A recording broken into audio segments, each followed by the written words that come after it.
మన ప్రభువును ప్రేరక్షకుడైన యేసుక్రీస్తు పేరట కూడి వచ్చిన మీ అందరికీ నా ప్రత్యేకమైన వందనములు తెలియజేస్తున్నాను.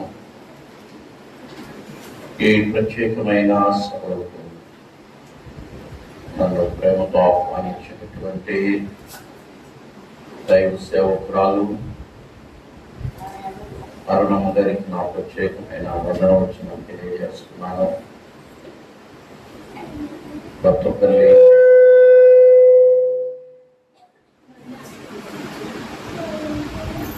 కొత్తపల్లి ప్రాంతానికి గతంలో కూడా వరప్రసాద్ గారి సభలకు 2 సార్లు రావడం జరిగింది. ఈ సంవత్సరము, గత ముందు సంవత్సరం.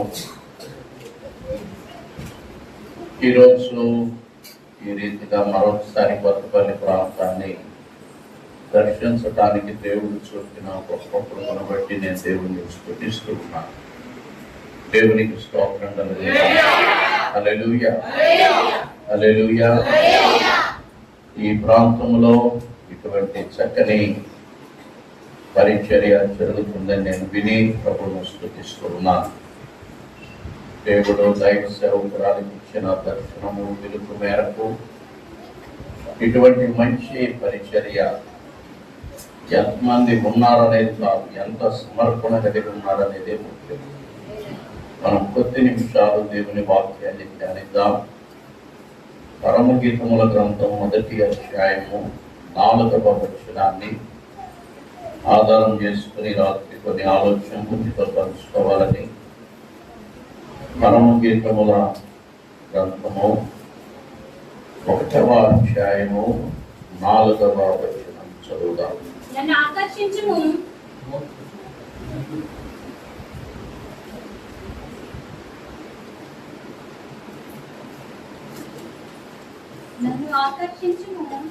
మేము నీ యొద్దకు పరిగెత్తి వచ్చేదము.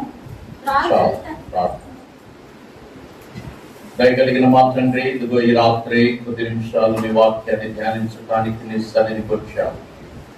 ఇదిగో ప్రభువా, బిడ్డలు ఎంతో చక్కగా ఇప్పటి వరకు నిన్ను స్తుతించి ఆరాధించారు. మమ్మల్ని క్షేమంగా ఇక్కడికి తీసుకొచ్చారు. అందులో నీకు స్తోత్రం. ఈ రాత్రి కొద్ది నిమిషాలు మాతో మీరు మాట్లాడండి, మీ స్వరం వినిపించండి. యేసు దివ్య నామములో వేడుకొనుచున్నాం తండ్రి, ఆమేన్. గట్టిగా మేము చెబుదామా? మరొకసారి చప్పట్లు కొట్టి పరిశుద్ధాత్మ హల్లెలూయా. నేను మీ మధ్యకు అందరికనే రావాల్సిన గంటకు పైగా ముందు మేము విజయవాడ నుంచి బయలుదేరేటప్పుడు కొన్ని సందర్భాలలో సాతానుడు ఏదో తొందర కలగజేస్తాడు. మా పాస్టర్ గారి అమ్మగారు అంతగా అనుకోకుండా ఉదయం కిందపడిపోయారు. మధ్యాహ్నానికి అది బాగా విపరీతమైన నొప్పి వచ్చి చేయి పనిచేయగలరు. అందరూ రెడీ అయిపోయి మా సోదరులు కూడా వచ్చారు.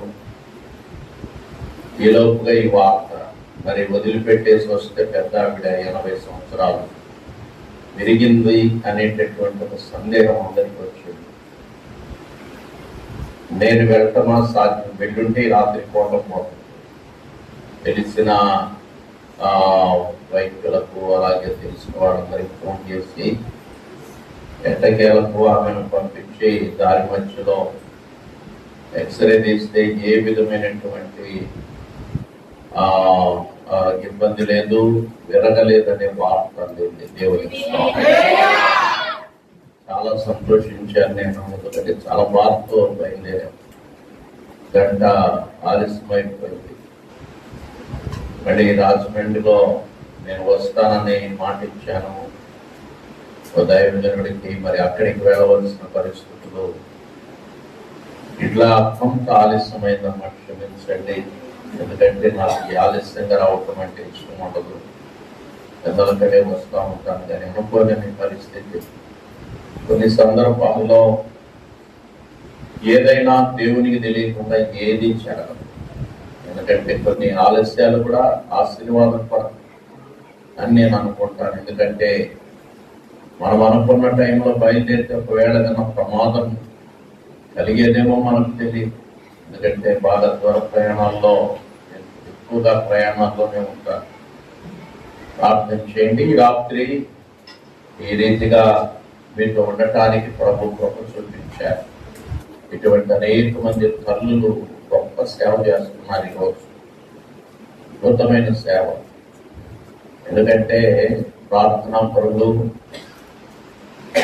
దేవునికి ఎప్పుడే కానీ లింగభేదం లేనివాడు దేవుడు. కాబట్టి తల్లిగారి పరిచయం గురించి మా బాబుతో మాట్లాడారు, బాబు తెలియజేశాడు. సొలొమోను రచించిన పరమగీతం అన్నమాట. ఇక్కడ నన్ను ఆకర్షించుము, మేము నీ యొద్దకు పరిగెత్తి వచ్చేదాం. హల్లెలూయా. విశ్వాసి మన ప్రభువు ప్రియరక్షకుడైన యేసుక్రీస్తు అనే ప్రియుడి వెంట మనం వెళ్ళాలి. మన ప్రియుడు క్రైస్తవ సంఘం అనేది వధువు సంఘం. అందరు చెప్పండి, ఏ సంఘం? వధువు సంఘం. ఈ వధువు సంఘం కాబట్టి యేసు ప్రభును వరుడు అనగా ప్రియునితో పోల్చబడి విశ్వాసి ప్రియుని వెంట వెళ్ళాలి. ఎలా వెళ్ళాలి? పరిగెత్తుకుంటూ వెళ్ళాలి. అక్కడ చెప్పబడింది అదే, నన్ను ఆకర్షించము, మేము నీ యొద్దకు పరిగెత్తి వచ్చేదాం. పరిగెత్తి వస్తాం. అందుకే ఈనాడు క్రైస్తవ సంఘం అనే ప్రియురాలు లేక బంధువు ప్రియుడైనటువంటి లేదా వరుడైనటువంటి యేసుక్రీస్తు యొద్దకు ఎందుకు వేగంగా మనం పరిగెత్తలేకపోతున్నాం? చాలా మంది పరుగు పందెములో నిలిచిన వారు అనేకులు, కానీ చేరవలసిన గమ్యస్థానానికి చేరిన వారు కొందరే. అందుకే పౌలు అన్నాడు, నేను మంచి పోరాటము పోరాడి తిని నా పరుగు కడముట్టించాను, విశ్వాసమును ఏం చేశాను? కాపాడుకున్నాను. కాబట్టి మన జీవితంలో మనం గుర్తుపెట్టుకోవాలి, నేను క్రీస్తు వెంట, నా ప్రియుడైన యేసు క్రీస్తు వెంట నేను ఎలా పరిగెత్తుతున్నా దాని గురించే మనం ఈరోజు ధ్యానించబోయేది. నేను ఎలా పరిగెత్తున్నాను, నేను ఎలా వెళుతున్నాను, ఎలా నడుస్తున్నాను, ఎలా జీవిస్తున్నాను. ఇటువంటి ప్రత్యేకమైన ఉపవాస పండుగల్లో ఒక స్వీయ పరిశీలన చేసుకోవాలి. నన్ను నేను పరీక్షించుకోవాలి. క్రీస్తునందు నా ప్రయాణం ఎలా ఉంది? క్రీస్తునందు నా జీవితం ఎలా ఉంది? క్రీస్తునందు నా బ్రతుకు ఎలా ఉంది? నేను ఎలా జీవిస్తున్నాను, ఎలా ఉంటున్నాను? ఈ దినాల్లో మిమ్మల్ని మీరు ఏం చేయాలంటే పరిశీలించుకోవాలి, పరిశోధించుకోవాలి. ఈ రాత్రి 7 సంగతులు మీ ముందు 7 గురించి ఉంచాలని చెప్పి ఆశపడుతున్నాను. ఎందుకు ప్రియుడి వెంట, ప్రభు వెంట వేగంగా పరిగెత్తలేకపోతున్నాం? పరిగెత్తకపోవటానికి గల కారణాలు ఏవో ఉండాలి. ఉదాహరణకు ట్యాప్ లో నీళ్లు రావటం లేదనుకోండి, ఎందుకు నీళ్లు రావటం లేదో చూడాలి. దాని వెనకేదో కారణం ఉంటుంది. అందరికీ నీళ్లు వస్తున్నాయి, మన ట్యాప్ లో నీళ్లు రావటం లేదంటే మన పైపులో ఏదో దోషం ఉంది, ఎక్కడో ఏదో అడ్డుపడి ఉంది. ఆ అడ్డుపడిన దాన్ని మనం తీసేయాలి, తొలగించుకోవాలి. అయితే మాత్రమే ఏమవుతుందంటే ఆ నీళ్లు సక్రమంగా రావటానికి అవకాశం ఉంటుంది. అట్లాగే మనం ఉపవాసాలు, ప్రార్థనలు, ఈ చక్కని పండుగలు నిర్వహించుకోవటం ఎంతేనే అభినందనీయం. మీ సంఘాన్ని నేను ప్రభువునందు నేను అభినందిస్తూ ఉన్నా. ఇటువంటి మంచి కార్యక్రమాలకు నడుము బిగించడం అనేది గొప్ప విషయం. మొట్టమొదటిగా మనం చూస్తే ఎందుకు పరిగెత్తలేకపోతున్నాం? అపొస్తలుడైన పేతురును మనం తీసుకుంటే యేసు ప్రభు ముందుగానే చెప్పాడు, నాయనా ఇదిగో కాపరిని కొట్టినప్పుడు గొర్రెలన్నీ ఏమైపోతాయి, చెదరిపోతాయి అన్నప్పుడు వెంటనే పేతురు అన్నాడు, ప్రభు ఎవరు నిన్ను విడిచిపెట్టినా నేను మాత్రం నిన్ను విడిచిపెట్టను అన్నాడు. అప్పుడు ప్రభువుల వారు చెప్పారు కదా, పేతురు నువ్వు 3 సార్లు అబద్ధం ఆడబోతున్నావు. ఎన్నిసార్లు? 3 సార్లు అబద్ధం ఆడతావు. ఆ తర్వాత కోడి కూస్తుందని కూడా ప్రభు చెప్పాడు. వర్తమాన భూత భవిష్యత్ కాలమును బాగా ఎరిగిన వాడు మన యేసయ్య. నీ భవిష్యత్ ఏమిటి, నీ భూతకాలం ఏమిటి, నీ వర్తమాన కాలం ఏమిటి, ఈ 3 ఎరిగిన వాడు. ఈయన మహాదేవుడు, సకల హృదయములను పరిశీలించేవాడు, ప్రతి హృదయములో ఏముందో బాగా ఎరిగినవాడు ఈ మహాదేవుడు. ఆ మహాప్రభువు చెప్పాడు, నువ్వు అబద్ధమాడబోతున్నావు, యేసు క్రీస్తు ఎవరో నాకు తెలియదని నువ్వు 3 అబద్ధమాడతావన్నాడు. పేతురు అప్పుడు నేనెందుకు ఆడతానని అనుకున్నాడు. పేతురు అనుకున్నాడు, నేను శిష్యుల్లో అన్నిటికీ ముందుంటాను, ఈ విషయంలో కూడా ముందుంటాను, ప్రభువును వెంబడిస్తాను, ఎవరు పారిపోయినా నేను యేసు ప్రభువును విడిచి పారిపోను అని అనుకున్నాడు. మనం బైబిల్ చదివి ఇప్పుడు రెఫరెన్స్లన్నీ నేను చదివించను కానీ మనం దేవుని వాక్యం నేర్చుకున్నప్పుడు అర్థమవుతుంది. యేసు ప్రభువుల వారిని అరెస్ట్ చేసి నేరుగా తీసుకుని వెళ్తున్నారు. గబ్బాతా ప్రాంతం నుంచి గొల్గోతాకు తీసుకువెళ్తున్నారు. గబ్బాతా నేరుగా గొల్గోతాకు. అలాగా యేసు ప్రభువుని తీసుకెళ్తున్నారు. 2.5 మైళ్ళ దూరం ఉందన్నమాట. పైగా అప్పటికే యేసు ప్రభును 1 తక్కువ 40 దెబ్బలు కొట్టడం కూడా జరిగింది. ఆయన శరీరం అంతా రక్తసిక్తమై ఉంది. నడినెత్తి నుంచి ముండ్ల కిరీటం పెట్టిన దగ్గర నుంచి అరికాలు వరకు పచ్చి గాయాల పాలైపోయి చూడనొల్లని వాని వలె యేసు ప్రభువుల వారు లోపలికి వెళ్ళేటప్పుడు, పిలాతు అంతఃపురంలోనికి వెళ్ళేటప్పుడు ఎంతో సుందరుడుగా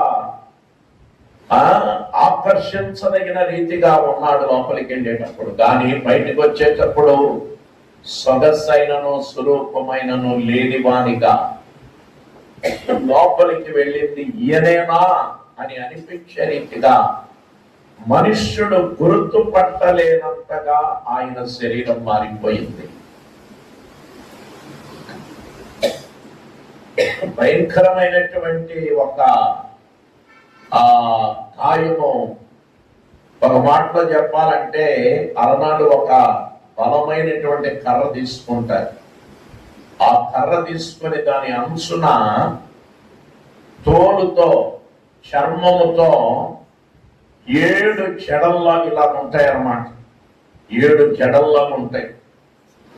దానికి సీసము, అలాగే దానికి ఎండిపోయిన ఎముకలు సూదిగా ఉన్న టైపులో, అలాగే నాణెములు ఉంటాయి. దేశంలో నాణెములు మనకు కూడా ఉన్నాయి కదా, 20 రూపాయలు, 10 రూపాయలు, 5 రూపాయలు, ఇట్లా నాణెములు ఉన్నట్టు 2 రూపాయలు, రూపాయి నాణెం ఉన్నట్టు నాణెములను పోసి దాంతో పదులుగా ఉన్న వాటిని ప్రతి అల్లికకు బాగా మధ్యలో పెట్టి బలంగా కడతారు. ఒక్కసారి మనిషి మీద ఇలా కొట్టి ఇలా లాగితే అది లోపలికి శరీరంలోకి దిగి అక్కడి నుంచి కండతో సహా చర్మము ఓడవెలుకొని బయటకు వచ్చేస్తుంది. అంత భయంకరమైన శిక్ష. ఒక దెబ్బ కాదు, ఎన్ని దెబ్బలు కొట్టారు యేసయ్యను? ఎంత భయంకరం ఆలోచించుకోండి చాలు. ఇంకా ఏముంది, నాగటి చాళ్ళ వలె దున్నబడింది ఆయన శరీరం. అంత భయంకరంగా యేసయ్య శరీరము రూపు మారిపోయి అది అయిన తర్వాత అప్పుడు పేతురు ఏం చేస్తున్నాడంటే దూరం నుంచి వెంబడిస్తున్నాడు అని ఉంది బైబిల్లో. ఎక్కడి నుంచి అట? ఎవరు విడిచినా నేను విడవనని చెప్పిన పేతురు ఇప్పుడు ఏం చేస్తున్నాడు? దూరం నుంచి. ఈరోజు మీతో నేను అడుగుతున్నాను, మీరు యేసుకు చేరువలో వచ్చి వెంబడిస్తున్నారా? ప్రభువును దూరంగా ఉండి వెంబడిస్తున్నారా? మనం ఎవరికి దూరమైన ప్రభువుకు ఎన్నడిగిన దూరం కాకూడదు. ఎందుకంటే యేసు ప్రభు ఒకసారి ఇలాగ అన్నాడు, నాకు వేరుగా ఉండి మీరేమయ్యో చేయలేరు. మన ప్రభువుకు దూరంగా ఉండకూడదు, వేరుగా ఉండకూడదు. ఆయనకు వేరుగా ఉండి మనం ఏం చేయలేము. మన జీవితాల్లో క్రీస్తు ప్రభువుల వారిని ప్రతిష్ఠించుకోవాలి. ఆయన మన కొరకు చేసిన త్యాగము తలంచుకుంటే గనక యేసును ఎన్నడేగాని మనం విడిచిపెట్టలేము. చప్పట్లు కొట్టి దేవుని కనపడతాం.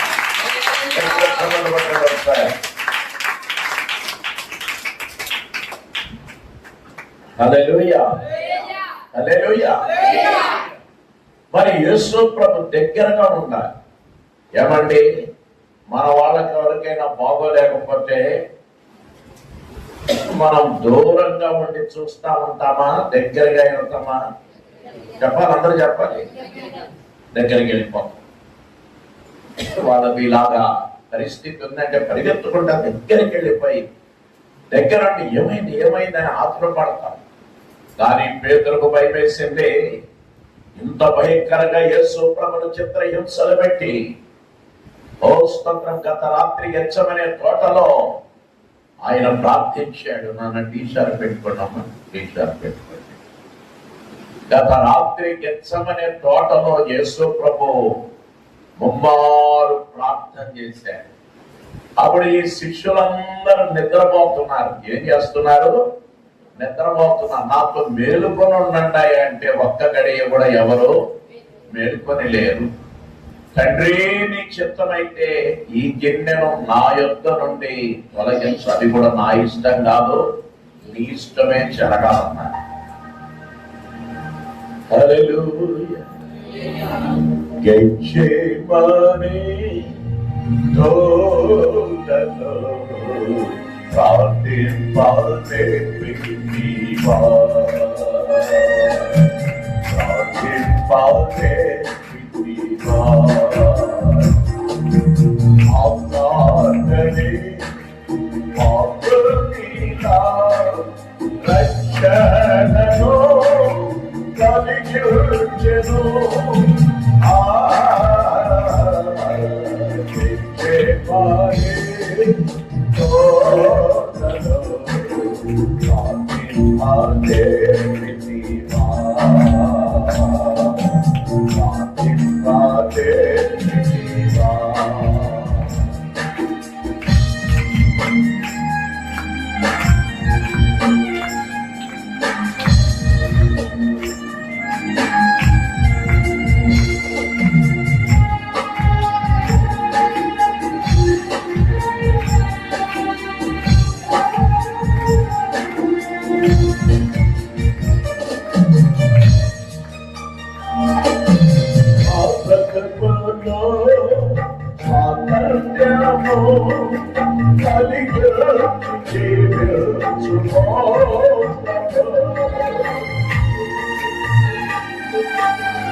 Rక్షణలో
మన జీవితాలలో మనకు సమయము ముందుకు పోతుంది కాబట్టి నేను ఒక చరణంతో సరిపెట్టాను. గెత్సెమనే తోటలో నాలుగు ప్రార్థన చేశాడు. ఆ టైంలో కూడా నిద్రపోగలేడు, ఎక్కడ నిద్రపోయాడు. కొంతమంది అన్ని చోట్ల నిద్రపోతానే ఉంటారు. ఆరాధనలో కూడా ఏం చేస్తారు? నిద్రపోతారు. కూటాల్లో ఏం చేస్తారు? నిద్రపోతారు. కాబట్టి నిద్ర నిద్ర నిద్ర నిద్ర భయంకరంగా నిద్రపోతున్నారు. నీతో ఉంటానని చెప్పినోడు నిద్రపోతున్నాడు. ఆ తర్వాత నీతోనే వస్తానని చెప్పినోడు ఇప్పుడు ఏం చేశాడంటే దూరంగా వెంబడిస్తున్నాడు. గట్టిగా చెప్పండి, ఎక్కడి నుంచి? ఈరోజు మీ అందరితో ఒక ప్రశ్న. మీరు యేసు ప్రభును దూరంగా వెంబడిస్తున్నారా? యేసయ్య దగ్గరగా ఆయన వెంట వెళ్తున్నారో ఒకసారి ఆలోచించండి. మనం యేసయ్యతోనే ఉన్నామా, దూరంగా ఉన్నామా? వెనకడికి చక్కయ్య మేడి చెట్టు ఎక్కి కూర్చున్నాడు. మేడి చెట్టు ఎక్కి కూర్చొని తాను నేరుగా యేసు ప్రభును చూడాలి. ఎవరో ఒక భక్తుడు చెప్పాడు, ఇటు నుంచి యేసు ప్రభు వస్తుంటే 5 ఆ ఆకులు ఇలా అడ్డం పెట్టుకున్నాడు. యేసు తనను చూడకూడదని గుబురాకుల మధ్య ఉన్నాయి. 5 ఆకులు ఎలా పెట్టుకున్నాడు. ఒకవేళ యేసు ప్రభు ఇక్కడికి వస్తే పైకి తల ఎత్తితే నేను కనబడతానేమని ఇటు నుంచి ఒక 5 ఆకులు పెట్టుకున్నాడని. యేసు ప్రభు ముందుకెళ్ళిపోయి ఒకవేళ వెనక్కి తిరిగి చెట్టు వైపు నా మీదకి చూస్తే కనుక కనబడతానని చెప్పి ఇటు నుంచి ఒక 5 ఆకులు. మొత్తం ఎన్ని అయ్యాయి? మొత్తం ఎన్ని ఆకులు? 15 ఆకులు. మీరు ఇంటికి వెళ్ళి గలతీ పత్రిక 5వ అధ్యాయం 22 నుంచి గలతీ పత్రికలో శరీర కార్యములు మనకు కనబడతాయి. అక్కడ 15 కార్యాలు కనబడతాయి. అంటే చక్కయ్య జీవితంలో శరీర కార్యములతో నిండినవా. తనను యేసు ప్రభు చూడబడదనుకున్నాడు. ఎందుకంటే నేను ఇట్లాంటి కాబట్టి. ఆ తర్వాత చక్కయ్య మేడి చెట్టుకి కూర్చొని ఆకుల మధ్య ఉన్నాడు, గుబురాకుల మధ్య. యేసు ప్రభు అట్నుంచి వచ్చేటప్పుడు చక్కయ్య వైపు చూడాల. అలాగే వెళ్ళిపోయిన తర్వాత వెనక్కి తిరిగి చూడలేదు చక్కయ్య అనుకున్నట్లు. కరెక్ట్ గా చెట్టు దగ్గరికి రాగానే ఒక్క దెబ్బతో యేసు ప్రభు నడిచి వెళ్ళేటప్పుడు ఒంటరిగా కాదు, 100,000 సంఖ్యలో ఆయనతో ఉంటారు. దేవునికి స్తోత్రం. ఎందుకంటే యేసు ప్రభు ఎక్కడికి వెళ్ళినా జనాలు తండోపతండాలుగా వెళుతూ ఉండేవారు. ఈ లోపుగా యేసు ప్రభు అక్కడ ఆగానే ప్రజలందరూ ఎందుకు యేసు ప్రభు ఆగారో ఎవరికి అర్థం కావాలి. ఒక్కసారి యేసు ప్రభు గుబురాకుల మధ్య దాగి ఉన్న చక్కయ్యను నా యేసయ్య కనుదోయి ఎదుట మరుగుగా ఉన్నది, దాగి ఉన్నదంటూ ఏది లేనే లేదు. హల్లెలూయా, హల్లెలూయా. ఏది లేదు. త్వరగా దిగమన్నాడు. నేడు నేను మీ ఇంటికి వస్తున్నాను అన్నాడు. గట్టిగా చెప్పండి, ఎక్కడికి వస్తున్నాడట? గట్టిగా చెప్పాలి. నేడు నేను మీ ఇంటికి వస్తున్నాను, తొందరగా దిగమన్నాడు. తప్పదిక. జక్కయ్య వెంటనే దిగిపోయాడు. యేసు ప్రభు జక్కయ్యతో పాటు వాళ్ళ ఇంటికి వెళ్ళాడు. యేసు ప్రభు వాక్యము విన్న జక్కయ్య జీవితాన్ని మార్చుకున్నాడు. అప్పటి వరకు బిల్ కలెక్టర్, ట్యాక్స్ కలెక్టర్ అన్నమాట. అదనంగా వసూలు చేసేవాడు, బెదరగొట్టేవాడు, అదరగొట్టేవాడు. యేసు ప్రభు యొక్క ప్రసంగం విన్న తర్వాత, యేసు ప్రభు ఆ ఇంట్లోకి వెళ్ళిన తర్వాత జక్కయ్య అన్నాడు, ప్రభువా, ఎవరెవరి దగ్గర అయితే నేను అన్యాయంగా తీసుకున్నానో వాళ్ళందరికీ 4 గంటలు చెల్లిస్తానన్నాడు. ఎంత? 100 రూపాయలు ఎవరి దగ్గర ఎక్స్ట్రా తీసుకుంటే 400 ఇచ్చేస్తా. 1000 రూపాయలు అదనంగా తీసుకుంటే 4000 రూపాయలు ఇచ్చేస్తా. ఇలాగా తనలో గొప్ప మారు మనసు వచ్చేది. జక్కయ్య ప్రభు దగ్గర చెప్పాడు, నేను మార్చుకుంటున్నాను జీవితం అని.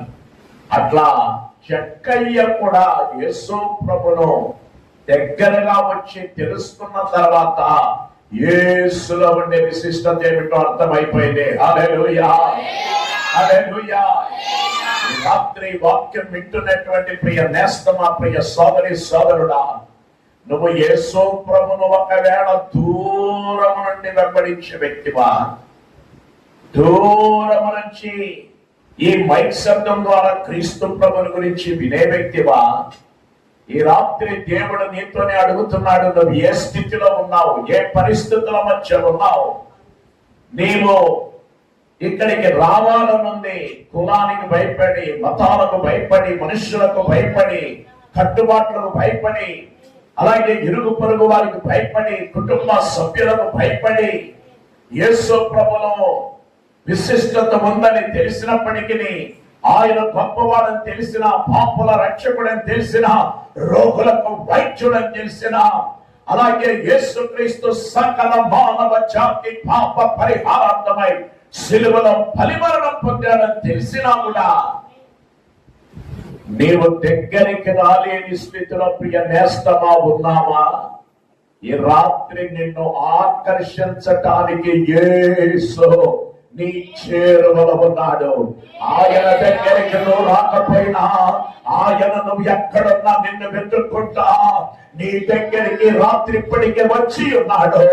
ఒక్కసారి యేసయ్యా, నా ఇంటిలోకి రా ప్రభువా, నా జీవితంలోనికి రా ప్రభువా, నా బ్రతుకును మార్చయ్యా అని ఒక చిన్న ప్రార్థన చేస్తే యేసు నీ జీవితాన్ని మార్చబోతున్నాడు. దేవునికి స్తోత్రం.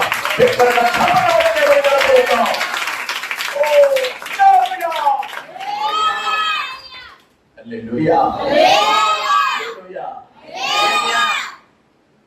యేసు ప్రభువును గురించి పలు రకాల అభిప్రాయాలు ప్రపంచంలో ఉన్నాయి. క్రీస్తు ప్రభువుని గురించి అనేక అభిప్రాయాలు ఉన్నాయి.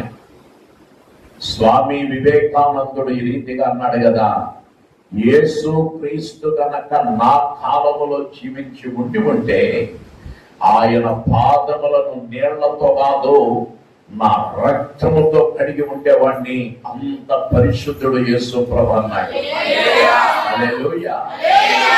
మన జాతి పిత మహాత్మా గాంధీజీ గారు క్రీస్తు ప్రభుని గురించి అన్నాడు కదా, నేను యేసు ప్రభు యొక్క మాటలంటే నాకు చాలా ఇష్టం. ఆయన ఆ కొండ మీద చేసిన ప్రసంగం శర్మన్ ఆన్ ద మౌంట్, మత్తయి సువార్త 5, 6, 7, 3 అధ్యాయంలో ఉంటుంది. ఆ 3 అధ్యాయాలు అలాగే క్రొత్త నిబంధనలో యేసు ప్రభు చేసిన ప్రసంగాలు, ప్రబోధించిన ప్రబోధనాలు అవన్నీ నా హృదయములోనికి పాకుల్లాగా దూసుకుని వెళ్ళాయి అన్నాడు మహాత్మా గాంధీజీ. హల్లెలూయా, హల్లెలూయా, హల్లెలూయా. యేసు ప్రభు సుచరిత్ర కలిగినవో. ఎవరంటే యేసు ప్రభు? సుచరిత్ర కలిగినవో. యేసు ప్రభుని గురించి చెప్పాలంటే 6 విధములైన ప్రవచనాలు ప్రవచించబడ్డాయి. జన్మించక మునుపే, భూమి మీదకి రాక మునుపే 6 రకములైన ప్రవచనాలు ప్రవచించబడ్డాయి. ఎందుకంటే ప్రవచనం అనేది ఒకని ఊహను బట్టి వచ్చేది కాదు, దైవాత్మ ప్రేరేపణ వలన వస్తాయి ప్రవచనం అనేది. అట్లా యేసు క్రీస్తు భూమి మీదకి రాకముందే 750 సంవత్సరముల క్రితమే యెషయా అనేటటువంటి ఒక దీర్ఘదర్శి లేకపోతే ఒక ప్రవక్త యేసు ప్రభుని గురించి 6 విధములైన ప్రవచనాలు చెప్పారు. ఆ మాటకు వస్తే మోషే లాంటి వారు ప్రవచించారు, మీకా లాంటి వారు ప్రవచించారు, హోషేయ లాంటి వారు ప్రవచించారు, అనేక మంది దావీదు లాంటి వారు ప్రవచించారు. ఒక మాటలో చెప్తే ఆది కాండము నుంచి మలాకీ గ్రంథం వరకు 39 పుస్తకాలలో అనేక మంది ప్రవక్తల చేత ప్రతిపాదింపబడిన వాడే ప్రభువైన యేసుక్రీస్తు. ఆయన లోకానికి రాకముందే వందల వేల సంవత్సరముల క్రితమే భక్తులు క్రీస్తు ప్రభువుల వారి గురించి వాళ్ళు వ్రాసి పెట్టడం జరిగింది. హల్లెలూయా. యెషయా నువ్వు తీసుకుంటే ఒకే ప్రవక్త 6 ప్రవచనాలు చెప్పాడు. అది ఇంకా విచిత్రం. మొట్టమొదటి ప్రవచనము ఆయన జననమును గురించిన ప్రవచనాలు. అందరూ చెప్పండి, దేని గురించి? యేసు ప్రభు ఎక్కడ జన్మిస్తాడు, ఎలా జన్మిస్తాడు, ఎవరి ద్వారా జన్మిస్తాడు, జన్మస్థలం ఎక్కడై ఉంటుంది, అన్ని విషయాలు మొత్తం. కన్యక గర్భము ధరించి ఒక కుమారుని అనును, ఆయనకు యేసు అను పేరు కూడా, ఇమ్మానుయేలు అనే పేరు కూడా పెట్టబడుతుంది. ఇమ్మానుయేలు అనే పేరు దేవుడు మనకు తోడు అని అర్థమిచ్చే ఇమ్మానుయేలు అనే పేరు పెట్టబడుతుందని కూడా ప్రవచించాడు. అట్లా యేసు ప్రభు యొక్క జననమునకు సంబంధించిన ప్రవచనాలు ప్రవచించిన వాడు యెషయా. ఆ ప్రవచనలు కాలము సంపూర్ణమైనప్పుడు యేసుక్రీస్తు అప్పటి వరకు ఆయన సమీపింపరాని తేజస్సునందు అమరత్వము గలవాడై తానొక్కడే వసిస్తుండగా, ఇదిగో సమీపింపరాని తేజస్సునందు నివసించుట, ఇదిగో పరలోకమందు నివసించుట గొప్ప భాగ్యమని ఎంచుకొనక మానవ జాతిని రక్షించు నిమిత్తమై కన్య మరియ గర్భవాసాన పరిశుద్ధాత్మ వలన గర్భం దాల్చబడి యేసుక్రీస్తన్న నామధేయుడుగా యేసు ఈ లోకానికి రావటం జరిగింది. దేవునికి స్తోత్రం కలుగునుగాక. హల్లెలూయా. చాలా మంది యేసు ప్రభు దేవుడు కాదని ఆయన దైవత్వాన్ని నిషేధించే వాళ్ళు ఉన్నారు. ఒక్క మాటలో చెప్తాను మిత్రమా, ఇవన్నీ చాలా సుదీర్ఘమైనటువంటి అంశాలు. ఒక ప్రసంగంతో 4 ప్రసంగాలతో ఏమి కూడా కాదు. అట్లా యేసు ప్రభు గురించి ఒక మాటలో చెప్పాలంటే, మానవుని రక్షించు నిమిత్తమై మానవ రూపమును దాల్చి లోకానికి వచ్చాడు. అసలు నేను ఇప్పుడే చెప్పాను, సమీపింపరాని తేజస్సునందు తానొక్కడే అమరత్వము గలవాడై వసిస్తున్నాడట. సమీపించలేదు. నేను ఒక ప్రశ్న అడుగుతాను. కొంతమంది వెనకడికో ఆయన నాస్తికుడు మాలాంటి ఒక పాస్టర్ గారితో అడిగాడు, నాకు దేవుణ్ణి చూపించమని. ఆయన 2 జవాబులు చెప్పాడు. ఏమయ్యా, దేవుణ్ణి చూపించడానికి జేబులోంచి అగ్గిపెట్టి తీసుకొని ఇట్లా గీసి చూపించేది కాదు, నా వలే నువ్వు నమ్మితే దేవుని చూస్తావు అన్నాడు. మరొక సందర్భంలో మరొక నాస్తికుడు ఏ రీతిగా అన్నాడు కదా, ఏమంటాడంటే ఆయన దేవుడు లేడు, గీవుడు లేదు, దయ్యము లేదు, గీయము లేదు, ఏం లేదు, ఊరికే దేవుడా దేవుడా అని చెప్పి అనుకుంటా పోతున్నారని చెప్పి అన్నారు. దేవుడిని చూపించమని అడిగినప్పుడు ఆయన అన్నాడు కదా, ఒక 2 నిమిషాలు మిట్ట మధ్యాహ్నం సూర్యుని వైపు చూసి రెప్పార్పకుండా అటు ఇటు తిరగకుండా నువ్వు చూసిరా, ఆ తర్వాత దేవుడిని చూపిస్తాను అన్నాడట. అదేలా సాధ్యం అన్నాడట. అరే, ఒక సూర్యుడిని నువ్వు 2 నిమిషాలు చూడలేవే, నువ్వు చూడలేదు. 2 నిమిషాలు చూడలేవే. కోటి సూర్యుల కన్నా తేజోమయుడు యేసు ప్రభు. పైగా సూర్య చంద్ర తారలను నిర్మించిన వాడు, ఆకాశ మహాకాశములు పట్టచాలని మహాదేవుడు. నిర్మించిన వాడే ప్రభు అయిన యేసుక్రీస్తు అయి ఉన్నాడు. హల్లెలూయా. అంత గొప్ప దేవుడు, ఇంత మహా సృష్టిని సృష్టించిన దేవునికి కొంతమంది అడుగుతారు, కన్యక గర్భం ఎలా దాలుస్తుందని. ఏమంటే ఇంత సృజించిన వాడికి ఒక జననం జరిగి గర్భం దాల్చబడి మానవ స్త్రీ పురుష కలయికలతో సంబంధము లేకుండా పరిశుద్ధాత్మ వలన గర్భం దాల్చబడి జన్మించుట అది అసాధ్యం అంటారా? ఇంత సృజించిన వారికి అసాధ్యమా? హల్లెలూయా, హల్లెలూయా. ఇప్పుడు మేము ఒక పెద్ద కారులో వచ్చాం, ఇన్నోవా కార్ అంటారు. అక్కడ పాస్టర్ బెస్లేలో ఉన్నాడు ఆయన, అలాగే పాస్టర్ రమేష్ అని వాళ్ళిద్దరు పాస్టర్. నాకు ఒక బైబిల్ స్కూల్ ఉంది, ఆడపిల్లలకు మగపిల్లలకు. అక్కడ ఆ దేవుని వాక్యం నేర్పిస్తున్నాం. ప్రతి జూన్ చివరిలో మొదలు పెడతాము.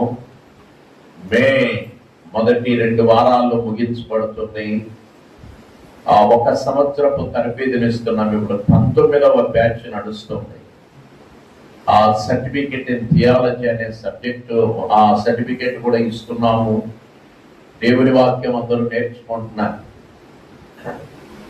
ఇప్పుడు ఆయన కారు తోలుతూ వచ్చాడు. ఆయన దగ్గరికి పోయి, ఏమండి మీకు ఆల్టో కారు వచ్చా తోలటం అని అడిగారు అనుకోండి. ఏ కారు? ఆల్టో అంటే తెలుసా మీకు ఎవరికైనా? పుట్ట కారు అనుకోండి, నానో కారు, ఆటో రిక్షా లాగా ఇంత చిన్నది ఉంటుంది. ఏమండి మీరు నానో కారు తోలుతారా, ఆల్టో తోలుతారా అంటే నవ్వాలా ఏడవాలా? నవ్వాలా ఏడవాలా? అంత పెద్ద కారు తోలే వాడికి బస్సు తోలుతాడు. మర్చిపోయాను, అది కూడా చెప్పలేదు నేను. బస్సు కూడా తోలుతాడు ఆయన. బస్సు అనేక కార్లు తోలుతాడు. అటెంటోడి దగ్గరికి వెళ్ళి ఈ కారు తోలుతామని అడిగితే పిచ్చి కాక ఏమంటారు దాన్ని? ఇంత సృష్టిని తన మాట మహత్తు చేత సృజించిన మహాదేవుడు ఈ లోకానికి మానవుని రక్షించాలంటే మానవ రూపంలోకి రావాలని నిర్ణయించాడు. హల్లెలూయా, హల్లెలూయా. వెనకటికి ఒకసారి చీమలన్నీ దండుగా వెళ్తున్నాయి రోడ్డు మీద. అన్ని చీమల సంగతి మనకు తెలుసు, గుంపుగా పోతా ఉంటాయి. అలాగే చీమల దండు వెళ్తూ ఉండగా ఈ లోపుగా ఒక ఏనుగు వస్తా ఉంది నడుచుకుంటా. ఆ ఏనుగు నడుస్తా వస్తుంటే ఈ లోపుగా మీలాంటి నాలాంటి ఒకడు వెళ్ళి, ఏ ఏనుగు గారు ఆగండి సార్, ఎందుకంటే అక్కడ చీమలు వెళ్తున్నాయంటే తొండంతో భావయ్య తప్పుగా అంటుంది. అది సరే, మనం చీమల దగ్గరికి పరిగెత్తాం, వాటిని రక్షించాలి. ఎందుకంటే చీమ రావటం ఇష్టం లేదు మనం. ఆ చీమల దగ్గరికి పోయి చీమల్లాగా ఏనుగులు వారు వస్తున్నారు. వారి పాదం కింద కనుక మీరు పడితే మీరు పిప్పి అయిపోతారు, అడ్రస్లు గల్లం అవుతాయి. అర్జెంటుగా చీమల్లారా అటో ఇటో తప్పించుకోండి, తొందరగా అటో నాటి వెళ్ళిపోండి, ఇటువంటి వెళ్ళిపోండి అంటే నా ప్రశ్న, ఎన్ని చీమలు కదులుతాయి చెప్పండి? కొత్తపల్లి వారు చెప్పండి గట్టిగా. ఎందుకు తప్పుకోమంటే నేను మాట్లాడిన మానవ భాష, తెలుగు భాష చీమకు అర్థం కాలా. ఏం కావా? దానికేం తెలుసు పాపం. చీమ తప్పుకో చీమ అంటే ఓకే సార్ డాక్టర్ గారు అని చెప్పి అని తప్పుకుంటుందా? దానికి నా భాష రాదు, వాటికి మాటలు రావు, నా మాటలు అర్థం కావు. చీమలన్నీ అట్లా చీమల నీకే చెప్పేది. ఏనుగుల వారు వచ్చేస్తున్నారు, దగ్గరకు వచ్చేస్తున్నారు, తప్పుకోండి అంటే ఒక్క చీమ తప్పుకోండి. మరి చీమలను రక్షించాలనే సంకల్పం ఉంటే నేను కూడా ఒక చీమలాగా మారిపోవాలి. నేను కూడా ఏమవ్వాలి? ఒక చీమలాగా మారిపోవాలి. వేగంగా వెళ్ళి చీమ భాషలో చీమలకు చెప్తే క్షణాలలో చీమలు అటు ఇటు పారిపోతాయి. తెలుసు కదా మీకు, ఎంత గుంపుగా వెళ్ళినట్లు కనబడతాయి. మీరు అటు వెళ్ళి ఇటు వచ్చేలోపు ఒక చీమ కనబడదు. అది చీమకున్న ప్రత్యేకత, ఐక్యత కలిగినవి చీమ. అలా వెంటనే చీమలు ఏం చేస్తాయి, కబడబడ తప్పెప్పని వెళ్ళిపోతాయి. కానీ నేను అరిచి గీ పెడితే తప్పుకో, కారణం నాకు చీమల భాష రాదు. ఇది కూడా అంతే, మానవుని రక్షించడానికి మానవ రూపిగా భూమి మీదకి రావాలి. ఇంకో మాట చెప్తా, మనిషి జన్మతః కర్మతః పాపి. జన్మతః పాపే, కర్మతః పాపి. అందుకే దావీదు అంటాడు, నా తల్లి నన్ను పాపములోనే గర్భం ధరించెను. పాపములో పుట్టాడు, పాపములో జీవించాడు, పాపములో పెరిగాడు, పాపిగా ముందుకు సాగాడు. కాబట్టి ఆ చీమలకు వెళ్ళి చీమల భాషలో చెప్పాలి. అందుకే నశించిన దానిని వెదకి రక్షించుటకు మనుష్య కుమారునిగా యేసు ప్రభు లోకానికి వచ్చాడు. ఎలాగొచ్చాడు? మనుష్య కుమారునిగా. దేవుడుగా కనుక వస్తే సమీపించే అవకాశమే లేదు. ఆయన చేరువలోకి వెళ్ళలే. తేజోమయుడైనటువంటి దేవుడై ఉన్నాడు ఆయన. హల్లెలూయా, హల్లెలూయా.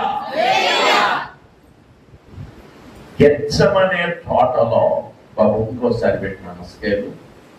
గెత్సెమనే తోటలో, హల్లెలూయా, యేసు ప్రభువు ప్రార్థన చేసినప్పుడు, నీ చిత్తమైతే ఈ గిన్నెను నా యొద్ద నుండి తొలగించు అని ప్రార్థించాడు.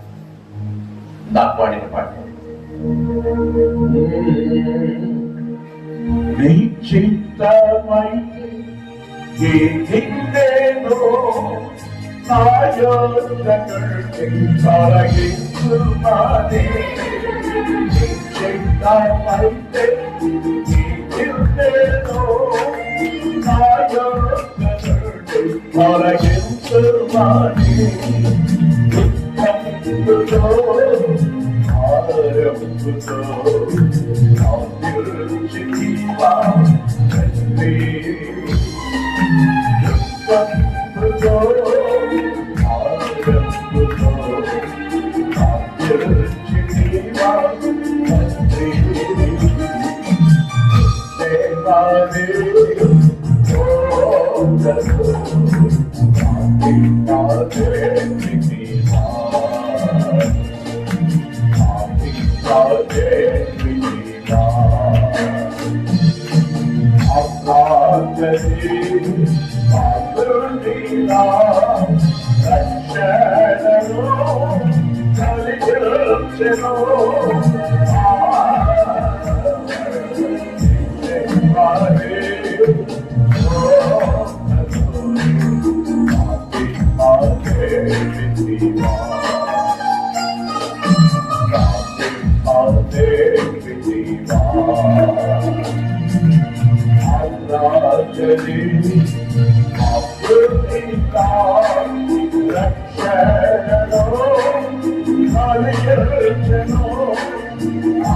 దేవాదే మానవుని రక్షించటానికి సాక్షాత్తు మానవ రూపమును దాల్చాడు.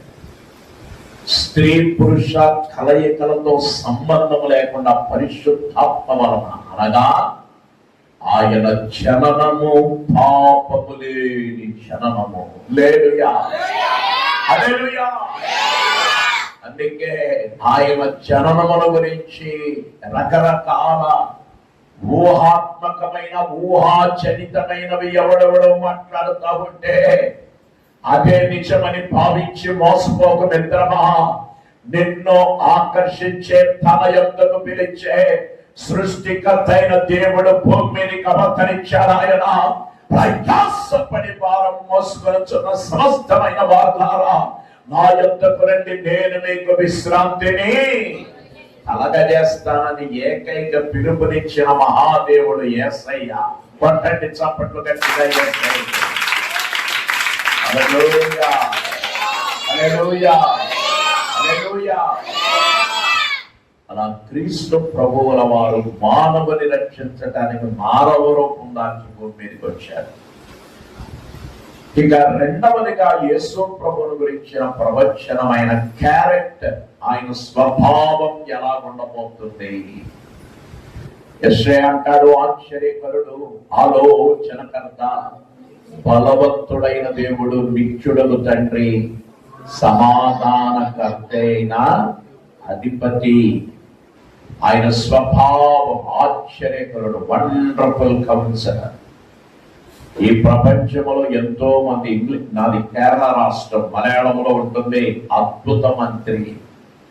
ఈనాడు మంత్రులు మనకు ఉన్నారు, కేంద్రంలో ఉన్నారు, రాష్ట్రంలో ఉన్నారు, కానీ ఒక్క అద్భుత మంత్రి లేరు.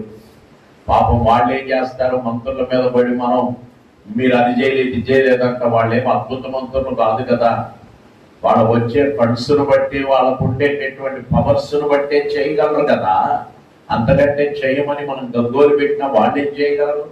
కానీ నా యేసు ప్రభు అలా కాదు, అద్భుత మంత్రి. అందరు చెప్పండి, నమ్మేవాళ్ళు అందరు చెప్పాలి, గట్టిగా చెప్పాలి. ఓ రోజు ఇట్టాగే యేసు ప్రభు కోటం పెట్టాడు. కోటం 3 రోజులు జరిగింది. ఎన్ని రోజులు? 3 days కోటం, 3 రోజులు. ఎవరు లేచారు? అందరూ కూర్చున్నారు. ఆకలికి ఆగలేక ఒక అప్పిగాడు 5 రొట్టెలు 2 చేపలు తెచ్చుకున్నాడు. ఆడేమో ఆ కోటం మొత్తంలో పడి వాక్యం విని విని విని విని విని వాడు ఏం చేశాడంటే ఆహారాన్ని మర్చిపోయాడు. కొంతమంది మన పిల్లలైతే కురుకురేలు కిరికిరేలన్నీ తెచ్చుకొని కిరికిర్లు పెడతా ఉంటారు, ఆరాధనలో కూర్చొని.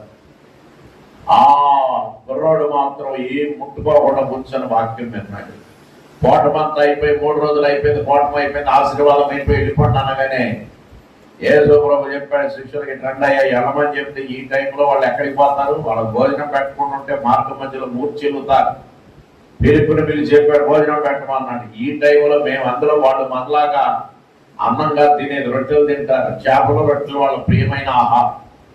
కోటానికి వచ్చిన వాళ్ళకి ఘనంగా పెట్టాలని చెప్పేసి మీరు వెంటనే వాళ్ళకి ఆహారం పెట్టమంటే వాళ్ళు అన్నారు, అయ్యా ఇక్కడ ఏకంగా పురుషులే 5,000 మంది ఉన్నారు. 5,000 మంది పురుషులు ఉంటే స్త్రీలు ఎంతమంది వచ్చి ఉంటారు? భార్యాభర్తలు వచ్చి ఉంటే పిల్లలు ఎంతమంది వచ్చి ఉంటారు? ఒక పండితుడు అంటాడు కనీసం 20,000 మంది అయినా ఉంటారంట. ఎన్ని వేలు? 80 కాదు, 20,000 మంది అయినా వచ్చి ఉంటారంట. ఆ కూటానికి 20,000 మంది వచ్చారు. ఏకంగా వాళ్ళు ఆ పిలుపు చెప్పాడు, అయ్యా ఎక్కడి నుంచి తేమ, ఎక్కడ దొరుకుతాయి, ఏ హోటల్లో కూడా దొరకదన్నాడు. అయినా పెట్టో అన్నాడు. ఇక వెతుకులాట మొదలెట్టారు. ఒక అప్పిగాడు మాత్రం 5 రొట్టెలు 2 చేపలు. ఎవరెవరే నీకు పుణ్యం ఉంటుందిరా, దైవజనుడు అభిషేక్తుడు యేసు ప్రభు అక్కడ ఉన్నాడు, కొద్దిగా రొట్టెలు ఇవ్వరా, ఇంకా ఇది చూపిద్దాం, ఇంతే ఉన్నాయని. మన పిల్లలైతేనా పిల్లికి బెచ్చం పెట్టడం ప్రకారం, ఎందుకంటే అది పెద్దల దగ్గర నుంచి నేర్చుకున్నాను. అది కదా పిల్లికి బెచ్చం పెట్టడం. పీనాశుడు పరమ పీనాశి రకాలు, మరి మీరు కాదు, వేరేవాడు పీనాశుడు అన్నమాట. అట్లాంటి రకం పిల్లికి బెచ్చం పెట్టరు. తినే చేతితో కాకిని కూడా తోలరు. ఎందుకంటే షూ అంటే కనుక నోట్లోంచి 3 మెతుకులు, ఇట్లా అంటే కనుక చేతి దగ్గర నుంచి ఒక 6 మెతుకులు, 6, 3, 9 మెతుకులు పోతాయని బాగా. తినే చేతితో కాకి తోలరు. ఇట్లాంటి పీనాశులు ఉంటారు. కానీ అప్పుడు తోడనగానే కనీసం ఒక్క రొట్టె కూడా తీసుకోకుండా ఉన్న పళ్ళంగా దైవజనుడి చేతులు పెట్టగా యేసు చేతులు దాన్ని తీసుకెళ్లి పెట్టారు. పెట్టింది కూడా ఎవరి చేతిలో కాదు, అద్భుత మంత్రి చేతిలో. చెప్పండి, ఎవరి చేతిలో? గట్టిగా చెప్పండి. అద్భుత మంత్రి వాటిని తీసుకుని పరలోక వైపు చూసి స్తుతించి ఆశీర్వదించి శిష్యులందరినీ పిలిచి వీరచి వాళ్ళ చేతికి చేయి వడ్డించమన్నారు. 20,000 మంది వడ్డించగా తిన్నోడికి తిన్నంత. అందరూ చెప్పండి. ఈరోజు మధ్యాహ్నం నేను విజయవాడ, మాకు బీసెంట్రెంట్ రోడ్ అని ఉంటుంది, అక్కడి నుంచి వచ్చేటప్పుడు ఒక తినే బిర్యానీ సెంటర్ అని ఒక బోర్డు చూసా. ఏ బిర్యానీ అంట? జనపడ తొక్కుతారండి. తినే బిర్యానీ సెంటర్ అని చూసా. తిన్నవాడికి తిన్నంత 100 రూపాయలు మాత్రమే. ఆశపడి ఎవడైనా బిర్యానీ తింటే గనక వాడి కడుపు రగిలిపోయినట్టు చేస్తాడు. ఊరికే ఫ్రీగా పెట్టేది ఊరికే పెడతారా? సున్నం వేస్తారంట. హోటల్లో ఎవరు నా మీదకి రాబాకండి, మీరు మంచిగానే వండుతున్నారు, తేడా ఉంటే మర్యాదగా మారు వస్తుపోతావు నువ్వు కూడా. సున్నం వేస్తారంటే ఎక్కువ తినకుండా. ఈ పిచ్చి మొక్కలు తెలియకుండా పోయి తిన్నోడికి తిన్నంత బిర్యానీ అని చెప్పి తింటారా? మరి మా వాడిని అడుగుదాం, ఏమైనా నువ్వు తింటారా? తక్కువలో వస్తుంది కదా, 100 రూపాయలే కదా. మరి మా దశలేని అడుగుదాం, మీ పేర్లు తెలియవు నాకు. గుంటూరులో ఉంటాడు, గుంటూరు నుంచి వచ్చి ఏమన్నా తినే బిర్యానీ రేపే తింటాను ఉంటాడు రాత్రి. తిరిగి కూడా వాడు అందరం బిర్యానీలు తినేవాళ్ళం. నేను చూడండి దాని వైపు, అమ్మో ఏదో మాయ ఉంటున్నా. యేసు ప్రభు చేతికి ఇవ్వగానే ఆశీర్వదించి వాళ్ళ చేతికి ఇవ్వగా అందరూ తినేవాడికి తిన్నంత బాబాయ్ 3 రోజులు కలిపి 6 రోజులు ఒకేసారి లాగి పారేసాడు. ఫ్రీగా దొరుకుతుంది కదా, మనం ఫ్రీగా దొరికితే వినాయలైనా తాగుతాం. బాగా ఫ్రీగా అంతా తినడం మొదలెట్టారు. చేపలు రొట్టెలు చేపలు సూపర్ రుచి అండి. మన చేప కాదు, మనకేమనిపించి చేపలు దొరుకుతాయి కొన్నిసార్లు. నెంబర్ 1 చేపలు.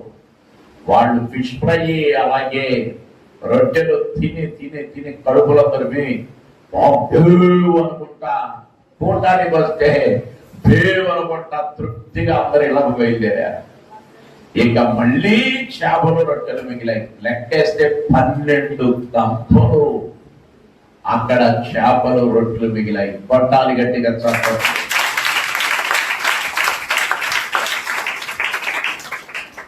హల్లెలూయా, హల్లెలూయా, హల్లెలూయా.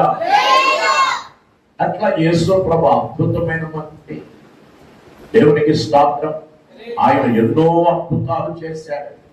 పుట్టి వారికి కాలనిచ్చాడు, మూగవారికి మాటనిచ్చాడు, చెవిటి వారికి వినికినిచ్చాడు, కుష్ఠరోగులను శుద్ధులుగా చేశాడు, చనిపోయిన వారిని సైతం తిరిగి లేపాడు. ఎన్ని అద్భుతాలు చేశాడు, ఎన్ని ఆశ్చర్య కార్యాలు చేశాడు, ఎన్ని సూచక్రియలు ప్రభు చేశాడు, ఎన్నో చేశాడు యేసు ప్రభువుల వారు. అద్భుత మంత్రి, ఆశ్చర్యకరుడు. హల్లెలూయా. ఆయన స్వభావాన్ని గురించి ఒకప్పుడు క్రైస్తవ్యమును 1 వేలతో సహా పెకలించి వేస్తానని నడుము బిగించి కరడుగట్టినటువంటి యూదుల్లో పరిసయ్యులని ఒక కోవకు చెందిన వారు ఉన్నారు. కరడుగట్టిన పరిసయ్యుడు. పరిసయ్యుల్లో కూడా 7 విభాగాల వారు ఉంటారు. అందులో కరడుగట్టిన వాడు సౌలనే యవనస్తుడు. క్రైస్తవ సంఘమును 1 వేలతో సహా పెకలించి వేయాలని విశ్వ ప్రయత్నం చేస్తూ అధికారుల దగ్గరికి, మతాధినేతల దగ్గరికి వెళ్ళి క్రైస్తవ్యమును సమూల ధ్వంసం చేయటానికి అధికార పత్రమును చేబోని అప్పటికే ప్రతిరోజు క్రైస్తవ సంఘమును పాడు చేసే పనిలో నిమగ్నమై ఉండగా ఒకరోజు రానే వచ్చింది. ఆ రోజు దమస్కు అనే ప్రాంతంలో క్రైస్తవ్యాన్ని ధ్వంసం చేయాలని, అందరిని చంపివేయాలని ప్రయత్నిస్తూ ఉండగా ఆ దమస్కు అనే ఆ పట్టణం యొక్క గేటు దగ్గరికి వచ్చాడో లేదో ఒక దివ్యమైన వెలుగు ఆ సౌలనే యవనస్తుని ఆవరించింది. నమ్మి వాళ్ళు మాత్రమే చప్పట్లపడతారు.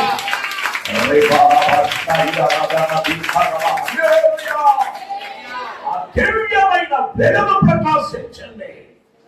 ఆ వెలుగుకు తట్టుకోలేక బోర్ల మొక్కలు పడిపోయాడు. ఆ దెబ్బకు, ఆ వెలుగు దెబ్బకు కళ్ళు కూడా మసగ పారిపోయి 3 దినముల పాటు అంధుడైపోయాడు. హల్లెలూయా, హల్లెలూయా. ఆ సౌలు తర్వాత తన జీవితం యేసుక్రీస్తు ప్రభువుల వారితో అడిగారు. ఈ దివ్యమైన వెలుగులో నుంచి ఓ దివ్యమైన శబ్దం వినబడింది. సౌలా సౌలా, నీ వేళ నన్ను హింసించుచున్నావు. ఆ మునికోలలకు ఎదురుగా అనటం నీ వల్ల కాదురా నాయన అనగానే స్వామి తమరెవరంటే, నీవు హింసించుచున్న యేసును నేనే. వెంటనే యేసు ప్రభువుల వారి గురించి 3 దినములు అంతుడుగా ఒక ఇంట్లో ఉండి తాను ప్రార్థన చేసుకుంటూ యేసు ప్రభు దర్శన భాగ్యం పొందుకొని 3 రోజుల తర్వాత అననీయ అని ఒక దైవ భక్తుడు వచ్చి అతని కొరకు ప్రార్థన చేసి తన కళ్ళల్లో నుంచి పొరల్లాంటి రాలిపోయిన దృశ్యం చూశాడు. తన కొరకు ప్రార్థన చేయగా 2 కళ్ళు తెరవబడ్డాయి. ఆ తర్వాత సౌలేమైపోయాడంటే యేసుక్రీస్తు శిష్యుడుగా మారిపోయి అపోస్తలుడుగా మార్చబడి ఆ సౌలు అనే పేరు ప్రక్కన పెట్టి పౌలుగా మార్చుకున్నాడు. హల్లెలూయా. యేసు ప్రభు మత మార్పిడి, క్రైస్తవులు ఎప్పుడు మత మార్పిడికి పాల్పడే వాళ్ళు కాదు. నేను మతం మారలా, మనస్సు మార్చుకున్నా. నేను మతం మారలా, హృదయం మారింది. క్రైస్తవ్యం అనేది మత మార్పిడికి పాల్పడదు. ఒక్క మాట చెప్పాలి, క్రైస్తవ్యం అనేది మతం కాదు. ఇది మతం కాదు, మోక్షానికి చేరే మార్గం. యేసు ప్రభు నేనే మార్గమును, నేనే సత్యమును, నేనే జీవమునై ఉన్నాను, నా ద్వారానే ఒక మనుష్యుడు మోక్ష రాజ్యానికి చేరతాడని ప్రబోధించాడు తప్ప నా మతములో చేరండని ఎన్నడే గని యేసు ప్రభు ఎక్కడే గని ప్రబోధించిన చరిత్ర లేదు ఆయనకు.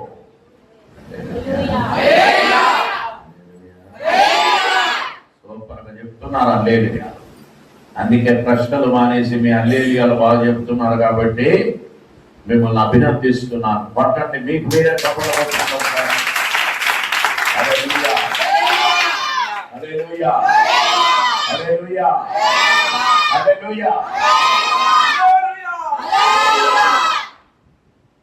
అట్లా ఒకరోజు ఆ పౌలు అనేటటువంటి భక్తుడు 14 పత్రికలు రాశాడు. ఒకప్పుడు క్రైస్తవ్యం అంటే అసహించుకున్నాడు, సర్వనాశనం చేయడానికి కంకణం కట్టినోడు క్రీస్తు భక్తునిగా మార్చబడి క్రైస్తవ సంఘ పటిష్టంగా ఉండ నిమిత్తమై పరిశుద్ధాత్మని చేత ప్రేరేపించబడిన వాడై 14 పత్రికలు రాసి పెట్టాడు. అందులో హెబ్రీ క్రైస్తవ సంఘానికి రాసిన పత్రికలో యేసు ప్రభువుని గురించి రీతిగా అంటాడు కదా. ఆయన స్వభావాన్ని గురించి అంటాడు, పవిత్రుడు, నిర్దోషి, నిష్కల్మషుడు, పాపలలో చేరక ప్రత్యేకించబడిన వాడు యేసుక్రీస్తుని ధనమెత్తి ఘంటాపదంగా ప్రకటించినటువంటి వాడే అపోస్తలుడైన పౌలనే మహాభక్తుడు. దేవునికి స్తోత్రం. అట్లా కళంకము లేని, మచ్చలేని, డాగు లేని, మాలిన్యము లేని, ఆయన మాట పరిశుద్ధం, ఆయన చూపు పవిత్రం, ఆయన నడక శ్రేష్టమైన నడక. ఎంతో సుందరుడమ్మా, తాను నేనెంతో మురిసిపోయానని పాడుతూ కూడా ఉంటారు. అంత అద్భుతమైన వాడు యేసయ్య. కాబట్టి రెండవదిగా ఆయన క్యారెక్టర్ ముందే ప్రవచించారు. ఏమండి, మన పిల్లల గురించి, పుట్టబోయే వాళ్ళ గురించి ముందే ఎవరైనా చెప్పగలరా ఎలాంటి వాడు అయి ఉంటారని? చెప్పండి. కొంతమంది పుట్టగానే నా బంగారం, నా బంగారం, నా బంగారం అని ముద్దులు పెడతా ఉంటాడా. వాడు పెరిగిన తర్వాత బంగారం కాదు, పాపులాగా తయారై, ఇనుప ముక్కలాగా తయారై పొడుచుకుంటా ఉంటాండి. హల్లెలూయా. నాది, నేను పుట్టి పెరిగింది కేరళ వాడు. నేను కేరళ వాడిని. మా నాన్నగారు నేను పుట్టక ముందే 53లో అందరూ వచ్చారు. నేను ఎక్కువగా పెరిగింది కడప జిల్లా ప్రొద్దుటూరు ప్రాంతంలో. కడప, ప్రొద్దుటూరు 2 ఏరియాలు. ఈరోజు మా నాన్న ఎక్కువ సేవ చేశాడు. ఈరోజు నా తమ్ముడు కడప జిల్లా ప్రొద్దుటూరులో దేవుని సేవ నాన్నగారి పరిచయం తమ్ముడు కొనసాగిస్తున్నాడు. మీకు అందరికీ తెలుసు, ఆ యూట్యూబ్ ఆన్ చేస్తే ఒక కుర్రోడు సొంత తల్లిని చనిపోయాడు. ఎవరిని చెప్పండి? ఆ అమ్మ ఆ బాబును 9 నెలల 9 రోజుల 9 గంటల 9 నిమిషాల 9 సెకండ్లు ఉదర భాగాన మోసిన ఆ తనయుడు తల్లిని భయంకరంగా అతికిరాతకంగా చంపాడు. పైగా నేను దేవుడిని అంటున్నాడట, దేవుడు చంపడు. రిసలో కడప జిల్లా ప్రొద్దుటూరులో జరిగింది. నేను చాలా మనసు నొచ్చుకుంది. వాడు ఎవరైనా కానీ మనకు అనవసరం. సొంత తల్లిని చంపాడు. ఇదండి మనుషుని యొక్క లక్షణం. రిసలో హల్లెలూయా. స్వభావం ఎవరైనా అనుకుంటారా? మీరు ఒక బిడ్డను కనగానే మగ బిడ్డ అయితే బాబోయ్ మా నాన్నకు అంత ఇంత కదా ఆనందం. ప్రపంచం అంతా చాటి చెప్తారు, తెలిసిన వాళ్ళందరూ నా కొడుకు పుట్టాడు, కొడుకు పుట్టాడు. కూతురు పుడితే మొఖాలేమో పిడత మొఖాలు వేసుకొని ఉడత మొఖాలు వేసుకొని తెగులు పెట్టిన కోళ్ళ కొంతమంది ఆడపిల్ల పడతారు. వెనగడికి ఎవరు చూడని చెప్పిన ఆడపిల్ల పుట్టిందని ఆడపిల్ల పనికిమాల ఆలోచన. ఆడపిల్ల పుడితే ముందు ఏడిసేది స్త్రీలే. మేము కాదు, మాకేమనిపించి మా కాలం ఎవరు పుడితే స్వాతంత్రం చెప్పుకొని పోయారు ఆ కాలం. నా కూతురు ఒకే 2 ఆడపిల్లలు ఉన్నారు. వాళ్ళిద్దరు చూసి ఎంత మురిసిపోతా ఉంటానో. దేవా 2 ఆడపిల్లలు ఇచ్చినందుకు స్తోత్రం. ఆడపిల్లలే ఇంటికి అందం. ఒక ఆమె చెప్పారా ఎవరైనా? ఆడపిల్లలే చెప్పలేదు చూడండి. ఒక మనవరాలు 2వ తరగతి, ఇంకొక మనవరాలు యూకేజీ చదువుతున్నాను. ఇంటికి అందం వాళ్ళే. 2 వారాలు దసరా సెలవులకు వచ్చి హైదరాబాద్ లో ఉంటున్నారు. మన ఆదివారం సాయంత్రం పోతుంటే నాకు కూడా కళ్ళెంపటి నీళ్లు వస్తున్నాయి. ఎందుకు? ఇంటిళ్ళపాది పొలిపించారు 2. నేను ఎప్పుడు ఎక్కువగా హైదరాబాద్ సైడ్ ఎవరు అడిగిన మీటింగ్లకు ఇస్తా. స్వామి కార్యం స్వకార్యం ఉన్నట్టుగా ఒకవైపేమో స్వామి కార్యం జరుగుతుంది, వాక్యం చెబుతాం. మరొక వైపేమో మనవరాళ్ళను చూసుకోవచ్చు. వాళ్ళ ఇంట్లోనే దిగుతా. ఎంత హోటల్ మాట్లాడినా వద్దని చెబుతా. అక్కడే దిగి మనవరాళ్ళతో సరదాగా ఉంటాను. మన పిల్లలు పుట్టగానే బంగారమే వేసాడు అమ్మ.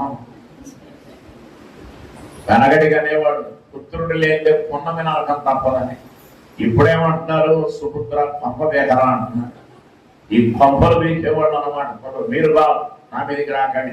కొత్తపల్లి పిల్లలందరూ మగ పిల్లలందరూ నెంబర్ 1 సరుకు. తేడా ఉంటే మర్యాదగా మాట్లాడుకోకూడదు. నీ తల్లిని నీ తండ్రిని నువ్వు సన్మానిస్తే నీకు దీర్ఘాయుష్ను దేవుడు ఇస్తాడు. దేవునికి మహిమ కలుగును గాక. హల్లెలూయా. అట్లాగా మొత్తం మీద ఎవరి స్వభావం మనం అంచనా కట్టలే.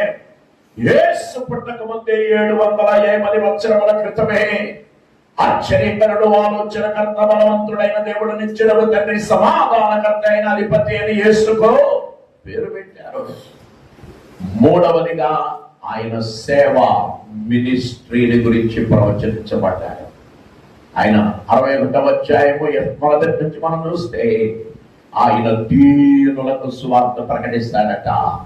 గుడ్డివారికి చూపును, గుడ్డివారికి నడక, మగవారికి మాట ఇస్తాడని చెప్పి, బంధకములో ఉన్న వారిని విడిపిస్తాడని చెప్పారు.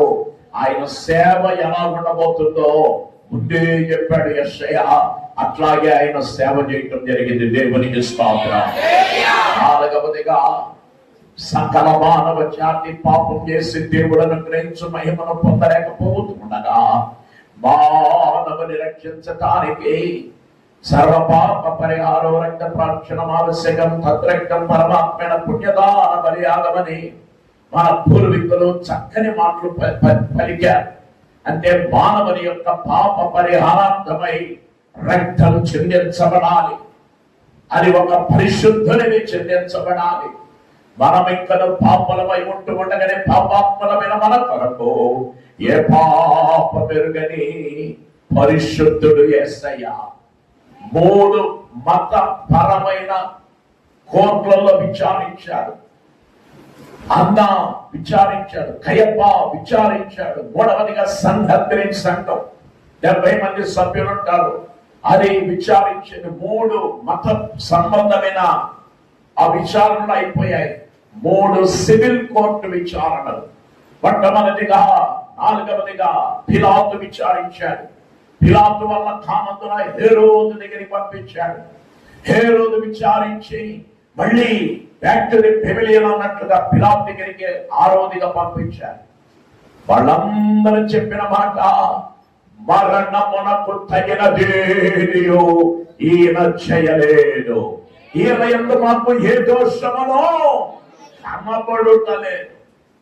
కడిగిన ముత్యముగా బయటికి వచ్చిన వాడు యేసు. దేవునికి స్తోత్రం కలుగునుగాక. కామ క్రోధ మత మాత్సర్యములు లేని పరిశుద్ధుడు ప్రభు అయిన యేసు క్రీస్తు. దేవునికి స్తోత్రం కలుగునుగాక. హల్లెలూయా, హల్లెలూయా, హల్లెలూయా.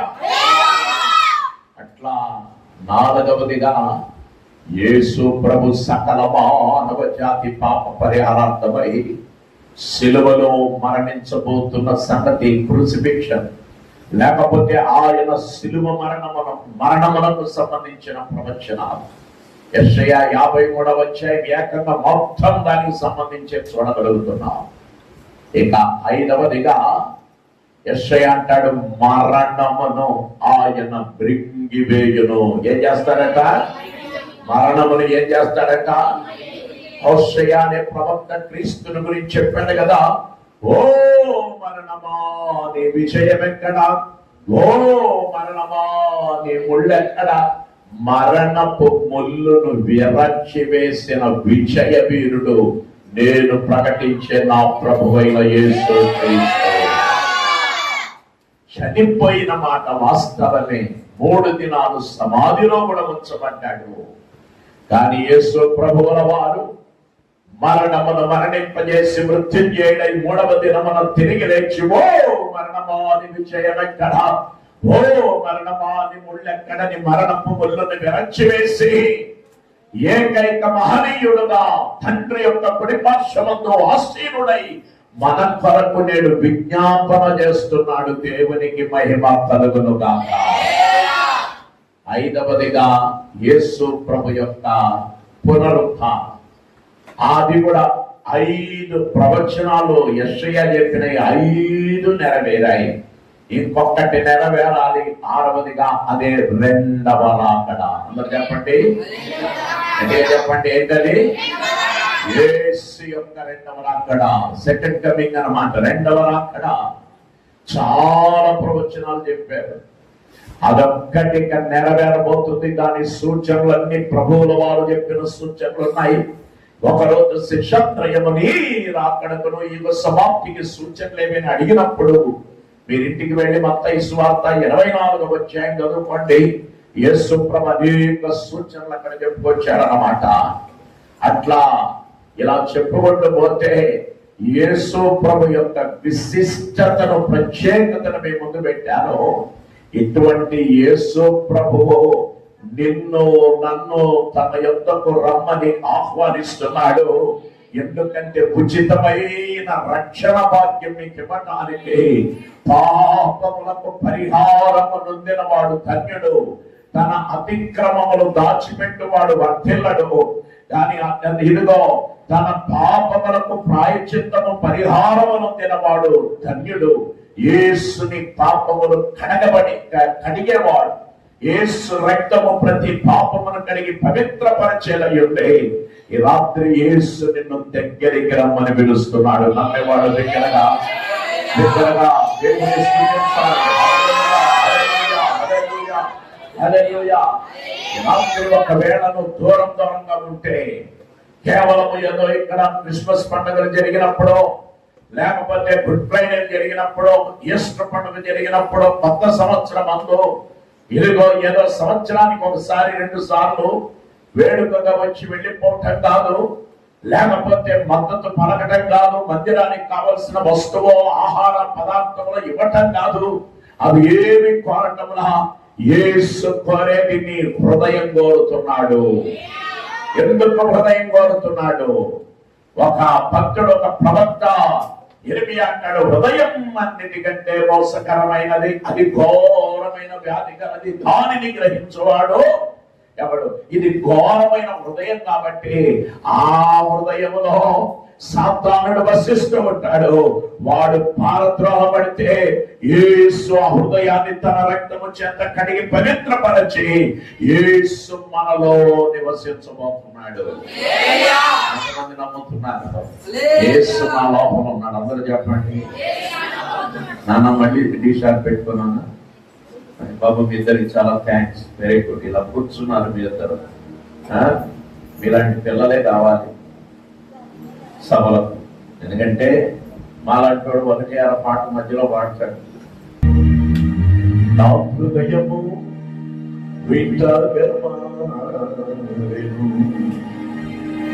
నా హృదయము వింటగమారెను, నా హృదయము వింటగమారెను,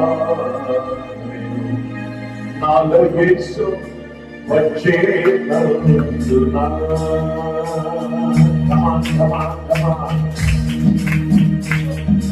సంతోషమే సమాధానమే, సంతోషమే సమాధానమే, సంతోషమే సమాధానమే,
Hallelujah.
పాపభంగిలమైన శాపగ్రస్తమైన నా హృదయమును యేసు తన స్వరక్తమిచ్చి కడిగి పవిత్రపరచి ఈ పరిశుద్ధమైన హృదయములో నివాసమున్నాడు.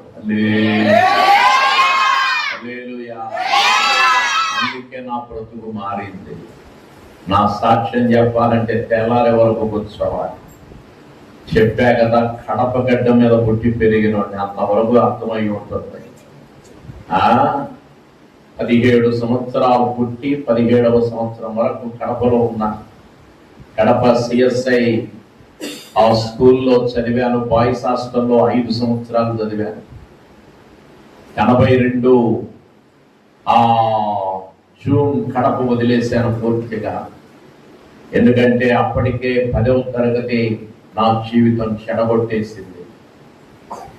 దాదాపు జీవితంలో చదువు అవ్వకపోగా, చదువుకు ఆమెడు దూరంగా ఉండగా, గొడవలు పోట్లాటల్లో, సినిమాలు, షికార్లు ఎడాపెడా జీవిస్తూ ఉండగా, లాస్ట్కు మా హాస్టల్ వార్డన్ను కొట్టడానికి మేము నివసించిన ప్రాంతం ఒకప్పుడు సియోనుపురం అంటారు. అక్కడి నుంచి 17 మంది రౌడీలు తీసుకొని, అంటే పెద్దోళ్ళు, మాకంటే పెద్ద వయస్కులు, మా అన్నయ్య వాళ్ళు అందరూ అట్లా హాస్టల్లో గొడవ చేస్తే 1982వ సంవత్సరం కడప CSI బాయ్స్ హాస్టల్లో నుంచి నన్ను డిస్మిస్ చేసేశారు శాశ్వతంగా. అట్లా మరలా కేరళకు వెళ్ళిపోయాను కొంతకాలం. 5 సంవత్సరాలు అక్కడుండి నా జీవితం మొత్తం మారి, హృదయం మారి, నేను తర్వాత ఇప్పుడు కడపకి వెళితే నాకు విలువ ఉంటుంది. పాంచికైదే అనే సినిమా వస్తే 5 పనికిమాలను ఏకమై పెద్ద పెద్ద గొడవలు సృష్టించడానికి ముందుండేవాళ్ళం. బాగా తన్నటం వచ్చు, తన్నించుకోవటం కూడా వచ్చు. కొంతమంది తన్నినే చెప్తారు, తన్నని తన్నించుకున్నాయి చెప్పడం. నేను చాలా తన్నించుకున్నా, చాలా తన్నా. ఇదే నోరు తెరిస్తే పండ బూతులు. నన్ను మతం మార్చరా, నన్ను చట్టాలు మార్చరా, నన్ను విద్యాభ్యాసం నా బ్రతుకులు మార్చరా, ఏ నరమాత్రుడు నా జీవితం మార్చరా, యేసు ప్రభు నా జీవితాన్ని మార్చాడు. నేను మతం కాదు మారింది. ఇప్పుడు చెప్పండి, ఎవరికైనా సాధ్యమైతే నేను మతమా మారింది, లేకపోతే నా మనస్సు మారిందా? దాదాపు ఇప్పటికి మెసేజ్ మొదలుపెట్టి 1:20 అయిపోతుంది. ఎంత? 9:10కి మొదలు పెట్టాను, 10:30 అయిపోయింది. ఇబ్బంది ఏం లేదు. నేను తెల్లారే వరకు చెప్తున్నాను, భయపడకండి. ఒక ఆయన అప్పుడు ఇట్లా తోపుతుంది, దేవునికి స్తోత్రం. పర్వాలేదు, మరీ ఎక్కువ తీసుకొని మరీ తక్కువ తీసుకోను. కనీసం నిలబడితే 1.5 నుంచి 2 గంటల వరకు నిలబడతాను. బాగా ఇస్తే 3 గంటలు ఇది. కానీ ఈ పూట అంతసేపు నిలబెడతాను నేను మిమ్మల్ని ప్రసంగంతో ఇబ్బంది పెట్టిస్తున్నాను అనుభవం. ఇంకా మొదటి పాయింట్లో ఉన్నాం, గుర్తుపెట్టుకోండి. ఎందుకంటే బయటికి నేను వచ్చేటప్పుడు గొట్టాలు చూస్తే నాకు చాలా ఉత్సాహం వేసింది. ఊరోళ్లకు సువార్త కూడా వెళ్ళాలి ఈ సందర్భంగా. అందుకే క్రీస్తు ప్రభుని గురించి చెప్పడానికి అదే ప్రధాన కారణం. నా బ్రతుకు దుర్భరంగా మారిపోయేది, అందరికీ అసహ్యం వేసేది నా మీద. ఒరే దరిద్రుడా, నువ్వు చస్తే పేడ విరగడైపోతుందని శాపనార్థాలు ఇంట్లో వాళ్ళు పెట్టారు, ఊర్లో వాళ్ళు పెట్టారు. ఒరే పిచ్చోడు పోయి కడప వీధుల్లో తిరుగుతావన్నా, మరికొందరు అడుక్కు తింటావు ఆ వీధులను కూడా అన్నారు. ఇట్లాగా శాపనార్థాలు పెట్టారు. నా బ్రతుకట్లుండే. పాంచికైదులో 5గురిలో మేము హాస్టల్లో ఏ గొడవకైనా ఈ పాంచికైది పేరు మారుమోగేది. అందులో జాన్ విక్టర్ అనే ఒకడు, మరి పాపం వాడికి ఏమైందో తర్వాత మేమంతా 10వ తరగతి తర్వాత విడిపోయాం. ఆత్మహత్య చేసుకొని చెమ్మలమడుగు, వాడిని చెమ్మలమడుగులో ఆత్మహత్య చేసుకొని చనిపోయాడని విన్నాను. మరొకడి పేరు ఆర్ ఐచయ్య. నేను ఒకసారి అక్కడికి పోయినప్పుడు బాగానే ఉన్నాడు. నేను ఇంటర్మీడియట్ వాడు చదువుతూ ఉండగా కేరళ నుంచి ఒకసారి వెళ్తే వాళ్ళంతా బయట రూమ్ తీసుకొని ఉన్నారు. ఏంట్రా హాస్టల్లో చదవకుండా ఇక్కడ ఉన్నారంటే, మేము ఫస్ట్ ఇయర్ చదివేటప్పుడు వార్తను తలకాయ హాకీ స్టిక్తో పగలగొట్టాం, మమ్మల్ని అందరినీ డిస్మిస్ చేశారని చెప్పాను. హాకీ స్టిక్తో దేవాలు కొట్టారు, తలకాయ కోరి నాయన నన్ను అప్పుడే డిస్మిస్ చేయడం మంచిదేంది అనుకున్నాను. దైవభక్తి అప్పింది అప్పటికే. సరే, మొత్తం మీద ఆర్ఐచయ్య అనేవాడు చివరికి రాజకీయాల్లోకి వెళ్ళి ప్రత్యర్థుల చేతిలో దారుణాతి దారుణంగా చంపబడ్డాడని విన్నాను. పాంచికైదులో 2 అట్లా చచ్చిపోయారు. మరొకడు మహబూబ్ బాషా అని ఉన్నాడు. వాడు ఏమైపోయాడో ఎవడికి తెలియదు, ఉన్నాడో చచ్చాడో తెలియదు. కానీ 2 మాత్రం ఉన్నారు పాంచికైదులో. ఆంధ్ర రాష్ట్రంలోని విజయవాడ పట్టణంలో Agape gospel praise temple ministries అధినేతగా ఉంటూ దేవుని పరిచర్య నిర్వహించే పిటి వర్గీస్ అనే వీడు.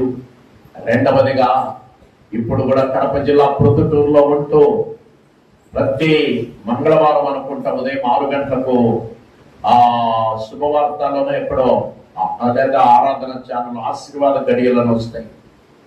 Reverend doctor you Solomon, YS Rajasekhara Reddy గారు మొట్టమొదట గెలిచిన వేళలో పులివెందల అక్కడ సిఎస్ఐ మాస్టర్ గా సేవ చేస్తున్నాడు. అప్పుడు మా వాడికి యు సాలమన్కు టాటా సుమో వాహనం కూడా వైఎస్ రాజశేఖర రెడ్డి గారు కొనిపెట్టారు మాస్టర్ గారి. అట్లాగా అనేక చోట్ల మీటింగ్స్ కూడా ఈ ఆంధ్రగడ్డ మీద తాను వచ్చాడు. ఈరోజు అతను కూడా తెలియబడేటటువంటి ఒక స్థానంలో ఉన్నాడు. నన్ను కూడా ఈ స్థానానికి తీసుకొచ్చాడు. ఇప్పుడు చెప్పండి, నేను కూడా రాజకీయాల్లోకి వెళ్ళి ఉంటే ప్రత్యర్థుల చేతులు ఎప్పుడో హతమై ఉండేవాడిని. నేను కూడా జీవితంలో క్రీస్తు ప్రభుని స్వీకరించకమనుకో, నా 5 సంవత్సరాల వయసులో మా అమ్మ చనిపోయింది. అప్పటికే అక్క ఉంది, అప్పటికే అన్నయ్య ఉన్నాడు. 3వ వాడిని నేను, వయసు 5 సంవత్సరాలు. బాగా నాకు గుర్తు, అమ్మ నన్ను చిన్నవాడిని కాబట్టి 3వ వాడిని కాబట్టి 5 సంవత్సరాల లేత వయసు కాబట్టి నన్ను ఎంతగానో ప్రేమించింది నా తల్లి. నేను కూడా అమ్మ కొట్టు పట్టుకొని అమ్మ అమ్మ అంటూ అమ్మ వెంట పడి ఎప్పుడు తిరుగుతూ ఉండేవాడిని.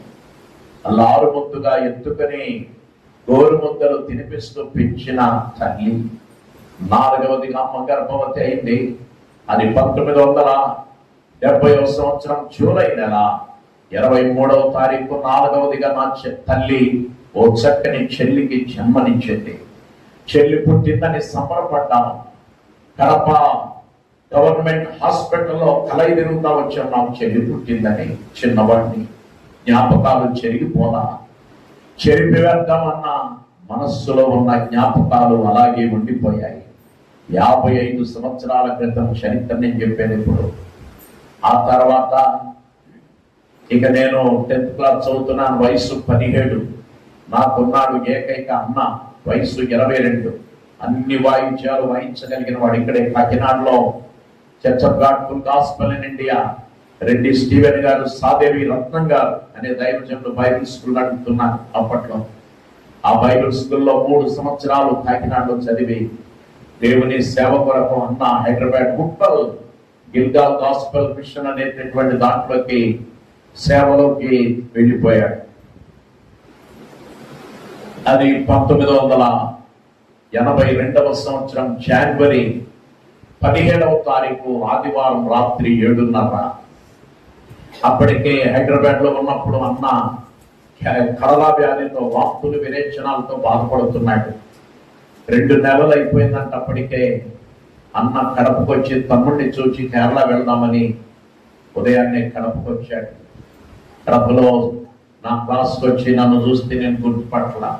తర్వాత ఇట్లా అన్నప్పుడు ఎవరు నన్ను పిలుస్తున్నారని వెళితే అన్న ఒకప్పుడు ఇంత ఆచానుబాహుడు, 6 అడుగులు ఉండేవాడు, మంచి దేవదారుణ్యం కలిగిన వాడు, ఆరోగ్యవంతుడు. చివరికి ఎముకల మీద చర్మం కప్పినంతగా బాగా పక్కపరచడం అయిపోయాడు. ఇక అదే చివరి చూపు. అటు నుంచి అటు కేరళ వెళ్ళిపోయాడు.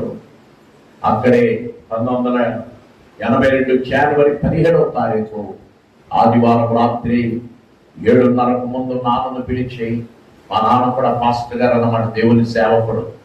నాన్నగారు, యేసులో హర్షించడము, యేసు మహిమలో హర్షింతుము నిరంతమనే పాట పాడతారని అడిగాడు. ఆయన పెద్ద సింగర్, మా అన్న గొప్ప గాయకుడు, వాయిద్యగాడు అనమాట. తబలాలు కానివ్వండి, అప్పుడు కీబోర్డులు ఇంకా లేవు, హార్మోనియం కానివ్వండి, జాజ్ సెట్ కానివ్వండి, గిటార్ కానివ్వండి, అలాగే డ్రమ్ సెట్ కానీ ఏది వాయించాలన్నా ఆరితేరిన వాడు. అట్లాంటి అన్న నాన్నతో పాట పాడించుకొని, నాన్న ఇక నా పని అయిపోతుంది, వెళ్ళిపోతున్నానని చెప్పి శాశ్వతంగా కన్ను మూశాడు. చిన్నప్పుడు అమ్మ మరణం. అమ్మ 1970వ సంవత్సరం జూలై 23 చక్కని చెల్లికి జన్మనిచ్చి జూలై 27వ తారీఖు 4వ రోజుకల్లా అమ్మ మరణించింది. అలాగే 17 సంవత్సరాల అన్న మరణించారు. ఉన్న ఏకైక అక్క వివాహం చేసుకొని, బావగారు మిలిటరీలో ఉంటారు కాబట్టి పంజాబ్ వెళ్ళిపోయింది. 4 రోజుల పసికందును పెంచేవాళ్ళు లేక ఒక ఆర్ఫనేజీ వాళ్ళకి ఇచ్చాడు నాన్నగారు. ఆనాటి మా మినిస్ట్రీ పెద్దలు చెప్పిన సలహా మేరకు ఇచ్చారు. దానికి 7 నెలల వయసున్నప్పుడు స్వీడన్ దేశం నుంచి ఒక భార్యాభర్త, వాళ్ళ పిల్లలు లేరు, వాళ్ళు ఈ పిల్లలు చూడగానే చాలా బాగుంది, చక్కగా అందంగా ఉంది, మాకు కావాలని అడిగినప్పుడు ఆనాటి మా మినిస్ట్రీ పెద్దలు ఆ బిడ్డ భవిష్యత్తు ముఖ్యమని చెప్పి అట్లా 7 నెలల పసికందును వారి చేతికి అప్పగించాడు నాన్న. అట్లా మా ఇల్లు ఒక మాటలో చెప్పాలంటే చెల్లా చెదురైపోయిందని చెప్పాలి. మా జీవితం ఎలాగైపోయిందంటే తెగిపోయిన గాలి పట్టములాగా ఎక్కడ పోయి పడతానో నాకే తెలియదు. ఇంకొక మాట చెప్పనా, నాపై నాకే అసహ్యం. అద్దం ముందుకు వెళ్ళి నిలబడి ఏడుస్తూ, నా తల బాగా హెప్పి, జుట్టు ఎక్కువగా ఉండేది, పట్టుకొని గోడ కొట్టుకొని ఏడ్చేవాడిని. అద్దములోకి వెళ్ళి చూచుకొని, వరే పీటి వరకు ఎందుకు పుట్టావరా, చావు చావని గవుకెట పెడుతూ వచ్చాను. నా మీద నాకు పాపం, నా మీద నాకు అసహ్యం, నా మీద నాకు చాలి, నన్ను చూచి నేనే ఏడ్చుకునేవాడిని. ఇట్లా నా జీవితం చాలా దుర్భరంగా ఉన్న పరిస్థితుల్లో నేను ఇక్కడి నుంచి కేరళ వెళ్ళిపోయాను చెప్పాను కదా, హాస్టల్ నుంచి డిస్మిస్ చేశారు. అక్కడికి వెళ్ళిపోయిన తర్వాత అప్పుడు ఇంకా మళ్ళీ ఉద్యోగాన్వేషణలో ఆ పనులు ఈ పనులు, టైలరింగ్ కొంతకాలం నేర్చుకున్నాను, కొద్ది కాలం చిన్న చిన్న వ్యాపారం చేశాను. ఆ తర్వాత డ్రైవింగ్ నేర్చుకుని డ్రైవర్గా వెళ్ళిపోదాం అనుకున్నాను.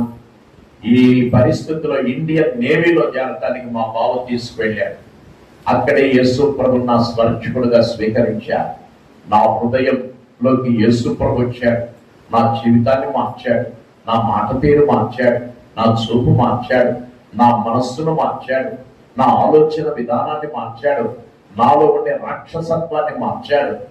పరులతో వాళ్ళను బాగా కొట్టాలి, తిట్టాలనే ఆ పనికిమాల మనస్తత్వాన్ని మార్చి నా హృదయము తోడేలులాగా ఉన్న హృదయాన్ని గొర్రె పిల్ల లాంటి హృదయంగా యేసు మార్చాడు. నమ్మేవాడు బిగ్గరగా చెప్పగలరు. రాత్రి నువ్వు మతం కాదు మారాల్సింది. ఇదిగో నీ హృదయం మారాలి, నీ మనస్సు మారాలి, నీ మనస్సు మారి రూపాంతరం చెందాలి. అదే ప్రభు చెప్తున్నారు. ఈ రాత్రి నా మాటలు ముగించే ముందు యేసును దూరంగా వెంబడిస్తున్నారు చాలా మంది. ఈ రాత్రి మిత్రమా, యేసు ఒక మతానికి సంబంధించిన వాడు కాదు. Christianity is not religion, it is an experience అన్నాడు ఒక భక్తుడు. ఇది మతం కాదు, ఇది మోక్షానికి చేర్చే మార్గము. ఇది ఇంకా శ్రేష్టమైన అనుభవం అన్నమాట. ఈ దేవుణ్ణి అనుభవించి తెలుసుకోవాలి. ఈ రాత్రి ఇప్పటికే మా జీవితాలు ఇంత సంతోషంగా ఆనంద డోలికల్లో మునిగి తేలియాడుతున్నాయంటే అది కేవలం యేసు ప్రభువుల వారు మా హృదయాల్లో ఉండబట్టే. ఎంతమంది నమ్ముతున్నారు ఈ రాత్రి? హల్లెలూయా. యేసు ప్రభును దూరంగా వెంబడించొద్దు, యేసు ప్రభుకు దగ్గరగా రా. ఒకవేళ నువ్వు మందిరానికి వస్తున్నావు, ఇంకా బాప్తిస్మం పొందకుండా కాలయాపన చేస్తూ, కొంతమంది ఏమంటున్నారంటే పిల్లల పెళ్లిళ్ళు అయిపోయిన తర్వాత పొందుతామంటారు. మరి కొంతమంది యవనస్తులు ఏమంటారంటే మా అమ్మ మా నాన్న వద్దన్నారు, పెళ్లి అవుతుందో అవ్వదు అని. మా ఇంట్లో ఆడపిల్లలు లేరా? మా ఇళ్లలో పెళ్లిళ్ళు కాలేదా? ఎంతో మా సంఘంలో ఎంతో మంది పెళ్లిళ్ళు అయ్యాయి. Praise the Lord. హల్లెలూయా. దేవుడు నీకు ఒక ఆడపిల్లనిస్తే ఒక మగ బిడ్డని ఎక్కడో సిద్ధం చేసి ఉంటాడు, గుర్తుపెట్టుకోండి.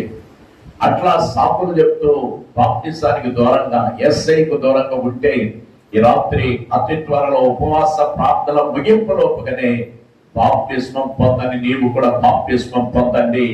యేసు దగ్గరగా రా. Praise the lord. ఓ నన్ను ఆకర్షించుకో, మేము నీ యొద్దకు వచ్చేదము. యేసు నీ దగ్గరికి వచ్చేసాడు ఆల్రెడీ. నీ హృదయం అనే ద్వారము దగ్గర ఉన్నాడు యేసయ్య.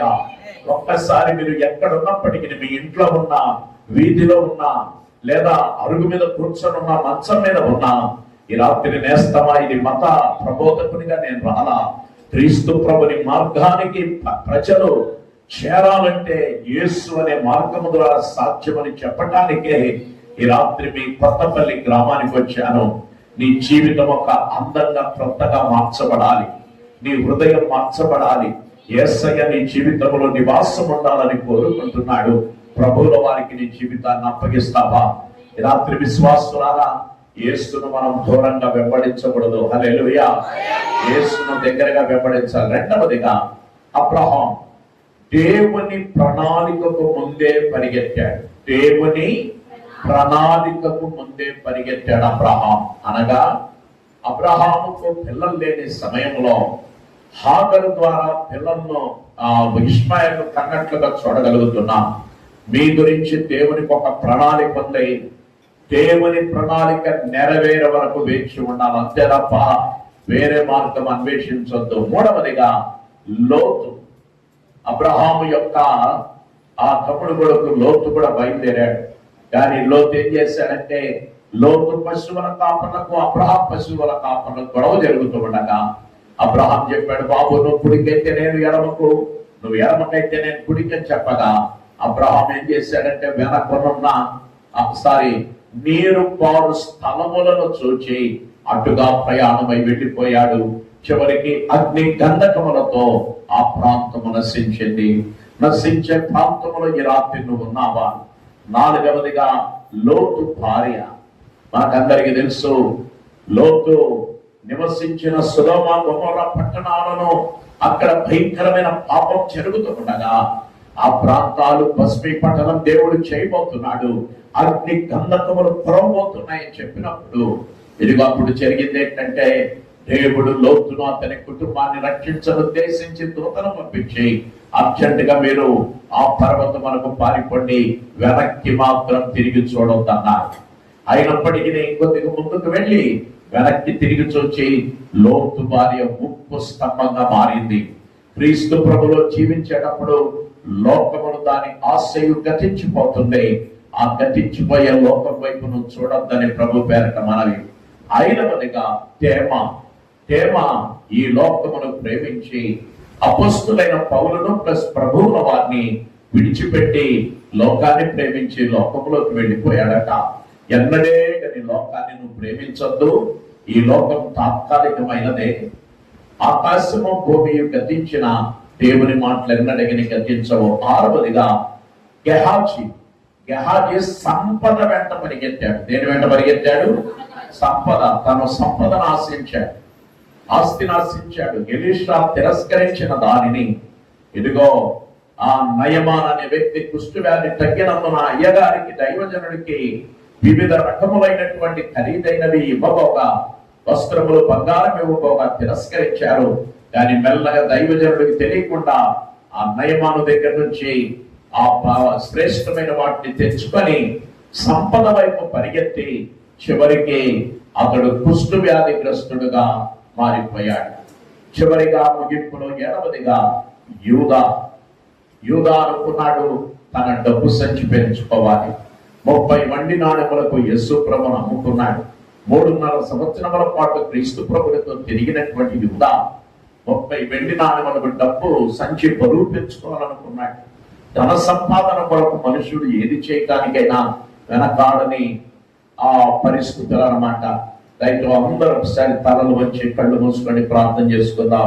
అందరూ తలలు వంచి కళ్ళు మూసుకొని ప్రార్థన చేసుకుందాం. ఇప్పటి వరకు దేవుని వాక్యాన్ని మనం విన్నాం.